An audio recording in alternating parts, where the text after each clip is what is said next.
Hi guys, welcome back. Today I'm going to be sharing with you how to get the most wear out of your false eyelashes.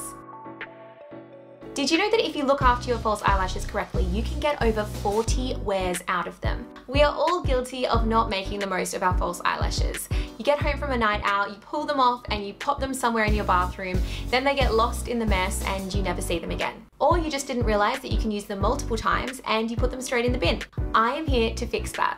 The most important thing to remember when you are trying to make your eyelashes last for as long as possible is to clean them regularly. So here at Silly George, we recommend you give your eyelashes a thorough but gentle clean every 3 to 5 wears. This is to help remove any excess adhesive or oily residue that can build up on the eyelash and will help the lash to hold better the next time you wear it. So to clean them, we would recommend using our lid and lash cleanser, which has been made specifically for this purpose, but you can also use any non-oil based makeup remover or micellar water.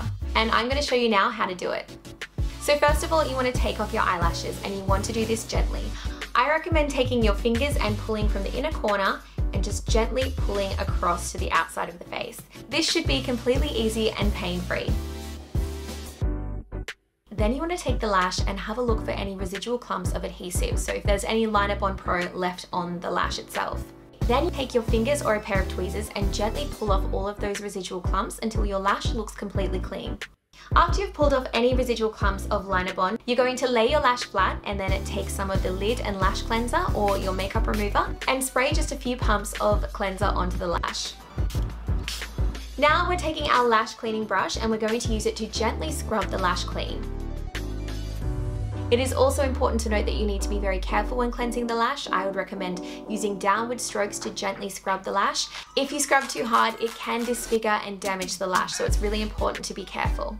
And then you just need to take a towel or a tissue and gently pat the eyelashes dry. And then finally, the most important thing to do is to put the lashes back in the box. I know I am so guilty of this, leaving my eyelashes all around the house, but if you want to make sure that your lashes stay in shape and that they stay in good condition, you need to put them back in the box. The shape of the box helps to protect the shape of the lashes, and it's just going to keep the whole entire lash very, very protected. And with that, you have perfectly protected eyelashes, good as new, ready for your next use. I really hope you guys learned something. I hope you are going to get into some better habits when it comes to your lash care. You can find all the details on the products that I used on our website, and I will see you guys next time with another video.